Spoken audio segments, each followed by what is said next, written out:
આવે કે ન આવે અનુપજી? આવે અને બધાને શાંત પાડવાની આપણી જરૂર નથી. નથી, આપણે શાંત પડી જવાનું તમારા શબ્દમાં તાકાત હોવી જોઈએ, એમનો શાંત થઈ જાય. થઈ જાય. મહાપુરુષો એક જણો ઘોડું લઈને જતો હતો, વચમાં એક જણો પેલો પેલા કોહ આવતા મારા, એટલે પેલો કોહ હાકે ને એટલે ખટપટ ખટપટ ખટપટ થાય જાય, એટલે પેલો ઘોડો ને નીકળ્યો. બાપુ કે ઘણી વાર બંધ કરું કે આ ખટપટ ખટપટ થાય છે કે પેલો કઈ ખટપટ થાય છે ને એટલે કડા ઘોડું પાવો પૈર અને પછી બંધ થઈ જાય. આપણે એ ખટપટ બંધ થયું તો પાણી બંધ થઈ જાય, એટલે ખટપટમાં ઘોડું પૈ જ નાખવું. મહાપુરુષોની વાત કઈક જુદી છે સાહેબ. એ વાતને સમજવા માટે રાત દિવસ આ જે પણ વજન ભાવ થાય છે, જે ભાવથી થાય છે, પ્રેમથી થાય છે, એમાંથી કઈક વસ્તુ જે સારી લાગે છે એ આપણે લઈ લો. ભલે બધા દુકાનો મોટી બેઠા મહારાજ, આપણે જરૂર નહીં. પણ તમારે ગોળ લેવો છે તો ગોળ લઈ લો, ચા લેવો હોય ચા લઈ લો, ના લેવું હોય તો જય શ્રી રામ કરીને નીકળો. જો કબીર સાહેબ જ કહેતા હતો, હું એ કહું છું એમ કે बुरा देखन हम चला बुरा न मिला कोई, जब अपने घट में भीतर देख लिया तो मुझसे बुरा न હવે આપણે કને મૂર્ખા ગણવા કો અમુક મહાપુરુષોને બહુ સમજવી નથી, જેની વાત સમજાય પછી કોઈ થાતું નહીં એમ તો. અને એટલે મહાપુરુષો સંતો જે વાત કરી ગયા છે આપણા ભીતરની અંદર ઉતારો અને એનો અનુભવ આપણા ઉપર કરીને પછી આપણે શરૂ કરો. અને એટલે આજનો જે ભજન ભાવ આવા સંતોને બોલાયા છે ને, આ સંતો કોઈ પણ વાત કરશે તો તમને હારા માર્ગે લઈ જાય. કોઈ હું તો કોઈ શિયોરી બાજુ થઈને આયા હોય કે કોઈ બાજુ ખોટલા બાજુ થઈને આયા હોય, કોઈ ડીસા બાજુ થઈને આયા હોય, કોઈ પાટણ બાજુ થઈને આયા હોય, પણ આવવાનું જોયું હોય અમદાવાદ તો કે બસ તમારું લક્ષ્ય કયો છે, લક્ષ્યને સાધી લો બસ.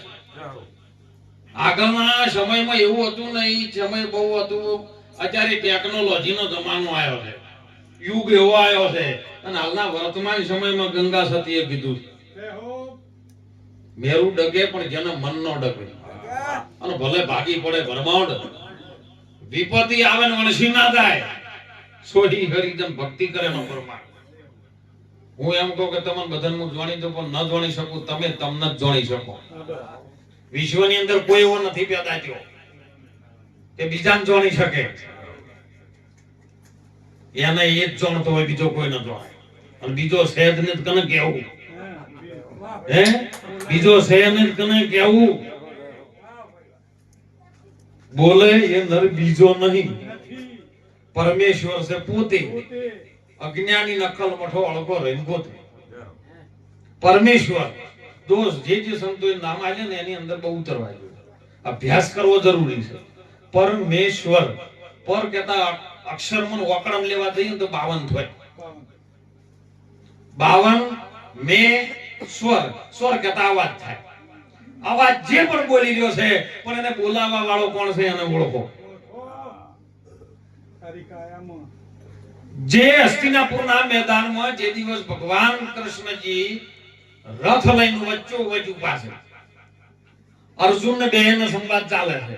ઘણા પ્રશ્નો ઉપડે છે આમાંથી કે બાપુ મધ્યમ રથના લાયા અને યુદ્ધનું મેદાન હતું. એક બાજુ કૌરવો હતા ને એક બાજુ પાંડવો હતા, વચ્ચે ભગવાન કૃષ્ણજી રથ લઈને આયા અને અર્જુન અને બેન ગીતાનો સંવાદ કર્યો. તો કે આ બે જણા સિવાય બીજા કોઈ અભાવતા નતા, તો આ ગીતા ચોપડામાં લસી ગઈ. યુદ્ધના મેદાનમાં જીવ લખવા બેઠો છે એમ પ્રશ્ન તો હોય, પણ સાહેબ સંજય બેઠો બેઠો એમ આપણી ભીતર પણ સંજય બેઠો છે સાહેબ. કોઈ દુનિયાની અંદર હુઈ તો સંજય તો જાગી જ રહે, અને સંજય બધી ઓર રાખે છે. એટલે આપણા સંતો જગાડી રહ્યા છે, ઓમાંથી કોઈ જીવ જાગી જાય. કોઈ મોહ નિંદ્રામાં સૂતેલો અજ્ઞાનતાના અંધારામાં પડેલો આ જીવ છે અને કદાચ કોઈ ટચ થઈ જાય. ગુરુ મહારાજ લેબુરોમાં એક સુંદર વાત કરી સાહેબ કે જે હાલમાં પ્રગટ હાલ છે એની અંદર દીવો તમે કદાચ અડાડો તો તરત દીવો થાય. પેલામાંથી ઓછું ના થાય, બીજો દીવો થઈ જ જાય. ઓછું થાય એવું છે જ નહીં. પણ ભેજે આઈસ્ક્રીમ દોરેલી હોય, લસેલી હોય, મોટું આઈસ્ક્રીમ દોરી લે, ચાટે કોઈ અવાજ ન આવે એમ. એટલે પેલું બધું થઈ ગયું, બધું ભેજે દોરેલા જેવું છે. એટલે વર્તમાનમાં આઈસ્ક્રીમ ના કદાચ 10 રૂપિયા આલવા પડે તો ખરીદી લઈને તરત ચાવવાનું ચાલુ કરવાનું. મીઠાશ ને પછી કેવું નહીં પડે કે આઈસ્ક્રીમ કેવી છે. અને એટલે સંતોએ જ ખૂબ સુંદર વાત કરી છે. કારણ કે મારા જેવો એક અભિમાની રાજા, આપણે બીજો નહીં કેવું, મહારાજ જેવો રાજા હતો અને જો જોઈ અકળમાં નકળમાં જાય. પેલા તો એનું અભિમાન નો મેલો એમ. કોઈને જય ગુરુ મહારાજ ના કરી દો. અને જે હોમે પૂછે ને કે ભાઈ બારો ત્રણેય વસ્તુનો મને જવાબ આલો, અને જો ના આવડતું તમે આચાર્ય નહીં તો મહારાજ નહીં. એમાં કોક ફકીર માણસ થતો હશે સાહેબ, હાવ એની મસ્તીમાં હો, જૂનો કપડો પહેરેલો નહીં, મસ્તીમાં જાય. કોઈ જગતની કે કોઈના બાપની એમ ન પડી હોય ઈયો. અને જતો તો દાદા નીકળ્યો, બાપુ સીતારામ, કે બાપુ સીતારામ, કેમ જાવ છો? હું તો ભાઈ મારી મસ્તી છું, હું જઉં છું, તારે શું કામ છે? કે ઉભા રહો, બધા સંતોને મેં જેલમાં પૂરેલા છે. તમે એક મને જવાબ આલો, તમે ભેગ ધારણ કરી નીકળ્યા છો કે બાપુ જો આવડતો હશે ક્યાં ના કે મને દવાઈ દો છે. અમે કોઈ તારાથી બંધાયેલા નથી, અને આવડતું છે તો ગુરુની કૃપા છે ને તો સાહેબ ઈ તો બ્રહ્માંડમાંથી આવશે. કે બોલો કે ભગવાન એક છે બે. હવે કે બીજું પૂછવું પૂછી લે. ભગવાન એક છે કે બે? એટલે એક પ્રશ્ન આવ્યો છે ભગવાન એક છે કે બે. બીજો પ્રશ્ન મારો એવો છે કે ભગવાન છે તો કેવી રીતનો છે ને હાલ કેવી રીતનો રહે છે. અને ત્રીજો પ્રશ્ન મારો એવો છે કે ભગવાન હાલમાં વર્તમાન સમયમાં શું કરે છે. આ ત્રણ પ્રશ્નના મને જવાબ આલો. નકે બાપુ તમને જેલમાં પૂરવાય. બાપુ કે જો ભાઈ પ્રશ્નના જવાબ મને આવડે છે પણ રસ્તા વચ્ચે કોઈ ભંગારનો વેપાર નહીં, રસ્તા વચ્ચે આવી જાય. કોના માટે? સંતોને જેમ ભગવાન કૃષ્ણજી અને રૂક્ષ્મણી બે જ્યારે ગાડામાં બેસીને બે બળદ છોડી દીધા અને સાહેબ એ બંને જણે દોહરું પાડી અને દુર્વાસા મુનિને દ્વારકામાં લઈ ગયા ને, અને ત્યારે ભગવાન ગુરુ દુર્વાસા રહી ગયા અને કૃષ્ણને અમર પદ આપ્યું છે. આવી પરિસ્થિતિ હોય ને જવાબ જોતો જ લઈ જા. નકે હું જાતો એ જવા દે કે હવે તાન મળ્યો છે કોક, હવે ઓને લઈ તો જાવ જ છે. ઘરે લાયા વાત છે કાચે કે ઘરે તારા મહેલમાં મારા ના જોય, મને ચોક બહાર ઉતારો આલ. મારે તારા મહેલમાં રહેવાની જરૂર નથી, મને મહેલ કોઈ ગમતા નથી, મને સુંદર જો હારો બગીચો હોય ઉતારો આલ. એટલે રાજાને તો હુકમ જ કરવાનો ને. હુકમ કર્યો. રાજાએ બગીચાની અંદર અસલ મઢુલી બની દીધી, વોહડાની, અને એમાં મહારાજને ઉતારો આલ્યો. બાપુ હોય રો, હવે મને જવાબ આલો, બોલો ઘેર લાયા. પણ કે તે જેને જેને જવાબ આલ્યા છે અને જે પ્રશ્નોના જવાબ નહીં આલ્યા એ બધા જોડે રહી વાત કરવી છે કે તારી એકલાનું સાંભળી લેવું છે. એટલે આજો અહંકારી હતો પાછો કે ના ના હું તો આપણું પણ બીજાને સંભળાવો ને, કે બધાને પાછા લાવવા છે. પણ હવે તાત્કાલિક બધા ઋષિ બળી બળી ગયા છે, જલ્દી આવે એમ નહીં. કારણ કે મારી ખબર છે બધાને કે અઠવાડિયું મારે જવું પડે ને અઠવાડિયા સુધી કગરવું પડે, અને કદાચ લાવી દઉં પાછા, અને બધાની વચ્ચે જો તમે આ વાત કરો ને તો બહુ સારું. તો કે જાતા અઠવાડિયા સુધી હોય તાર લમણો નહીં કરવાનો.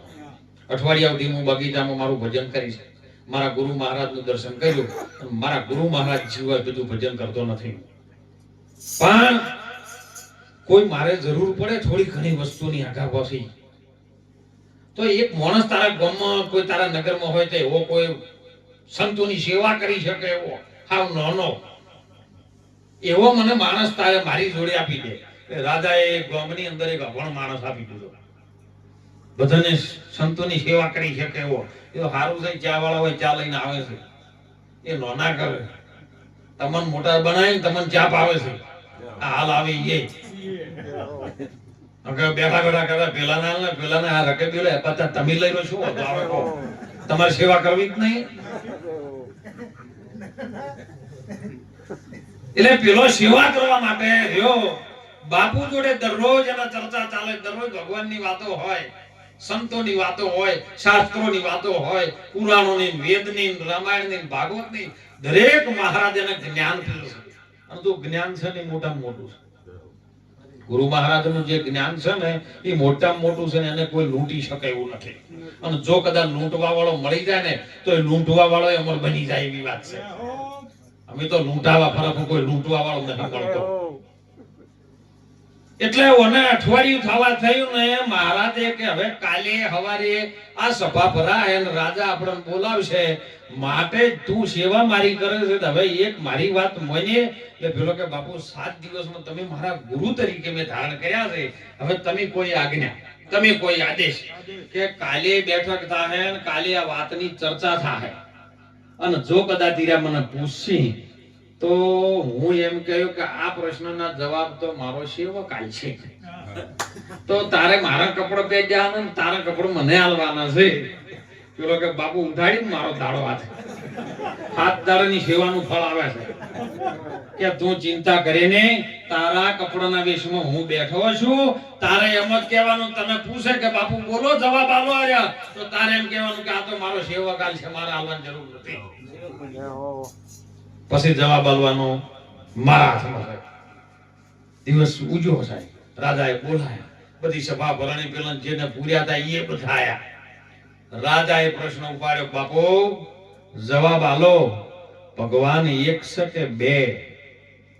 પેલો કે આ પ્રશ્નના લ્યા મામૂલી પ્રશ્નો પૂછે છે.